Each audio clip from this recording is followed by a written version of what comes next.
নমস্কার। শুভ নববর্ষ ১৪৩২। জানেন, বাংলা নববর্ষর কথা বলতে গিয়ে আমার বাংলা, বাংলাদেশ, ভারতবর্ষ ছাড়িয়ে বিশ্বব্যাপী একটা অনুভূতি হয়। কারণ পয়লা বৈশাখ এপ্রিল মাসেই উদযাপিত হয় এবং এই মাসটি ফসল ঘরে তোলার সময়। তাই কৃষিমাতৃক ভারতে প্রায় সবকটি রাজ্যেই বর্ষবরণ হয় এপ্রিল মাসেই। অবশ্য কলকাতা শহরে বসে এর অনুভূতি হয়তো হবে না। তবে কি জানেন, ব্রিটিশরাও তাদের যে ফিনান্সিয়াল ইয়ার, এই যে এপ্রিল টু মার্চ, ওই সময়টাই পালন করেন বলে কলকাতা তথা ভারতীয় এপ্রিল মাসেই ভারতীয় ক্যালেন্ডারে প্রচলন হয়েছিল। অবশ্য ইতিহাস ঘাঁটলে দেখা যাবে আকবরের সময় থেকেই এপ্রিল মাসেই বর্ষবরণ হচ্ছে সারা দেশ জুড়ে। তবে আমার মনে হয় বাংলার ঐতিহ্য ও সংস্কৃতি অনুযায়ী আজকের দিনটি আনন্দ ও উৎসবের দিন।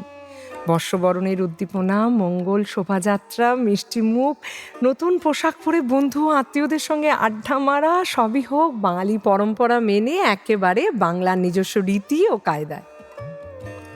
আমি দেখেছি 31 ডিসেম্বরে নিউ ইয়ার সেলিব্রেশন আর পয়লা বৈশাখের বর্ষবরণ উদযাপন একেবারেই আলাদা।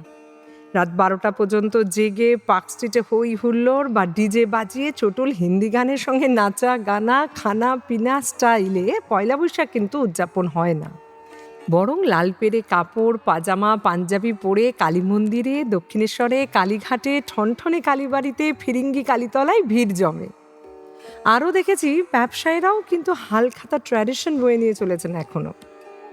প্রকৃতপক্ষে হালখাতা এখন 1 এপ্রিলেই হয়, আর তার থেকে দিন 15 পরে নিউ ফিনান্সিয়াল ইয়ারের সেলিব্রেশন হয় কিন্তু এই পয়লা বৈশাখে।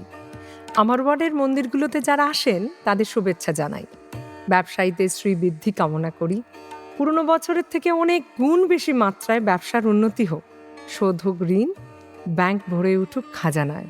আবার নববর্ষ মানেই হাতে এলো পঞ্জিকা, রাশিফল, পুজোর নির্ঘণ্ট, বিবাহ ও শুভকর্মের দিনক্ষণ, গ্রহণের সময়, খনার বচন, বাংলার ক্যালেন্ডার, বিভিন্ন দেবদেবীর পুজোর রীতি যথা পাঁচালী সবই থাকে এই পঞ্জিকাতে। কিন্তু আধুনিকতার সাথে সাথে বিজ্ঞান মনস্কতার উন্মেষে এবং সময়ের অভাবে পঞ্জিকা তার জৌলস হারিয়েছে। চাহিদা কমায় ফুল থেকে হাফ হয়েছে পঞ্জিকা। বিজ্ঞাপনদাতারা উৎসাহ হারিয়েছেন বিক্রি কমে যাওয়াতে। এখন শুধু জ্যোতিষ বা তান্ত্রিক, বাস্তুবিচার ও পুরোহিতরা ছাড়া কেউই পঞ্জিকাতে বিজ্ঞাপন দেন না। এখন পঞ্জিকা পড়তে গেলে কারো সাহায্যের প্রয়োজন হয়।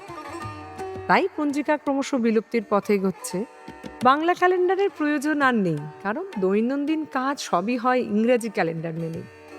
তবে ক্যালেন্ডারের পাতায় নয়, পঞ্জিকার মলাটে নয়, পয়লা বৈশাখ থাকবে বাঙালির হৃদয়ে, বাঙালির মননে, বাঙালির কাব্যে, বাঙালির সাহিত্যে, বাঙালির গানে, বাঙালির সুরে। তাই তো পয়লা বৈশাখ উৎসবটি চিরকালীন, চিরদিনের।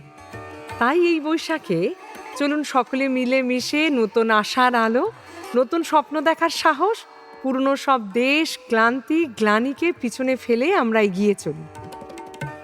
জানেন, 109 নম্বর ওয়ার্ডটি আপনাদের ভালোবাসা, দায়িত্ববোধ এবং অবদানে এখন সুসজ্জিত এবং বর্ণময়। আগামী দিনে এটি আরও পরিষ্কার পরিচ্ছন্ন করে যত্ন করতে হবে।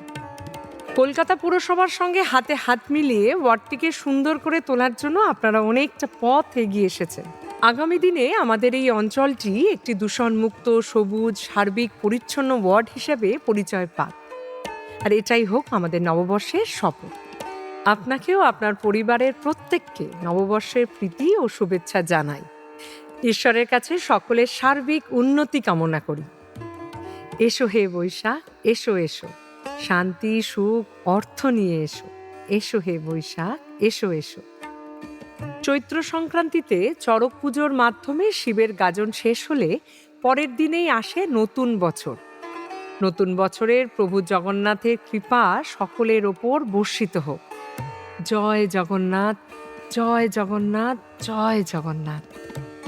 জগন্নাথ প্রভুকে প্রণাম করেই শুরু হোক নতুন বছর 1432।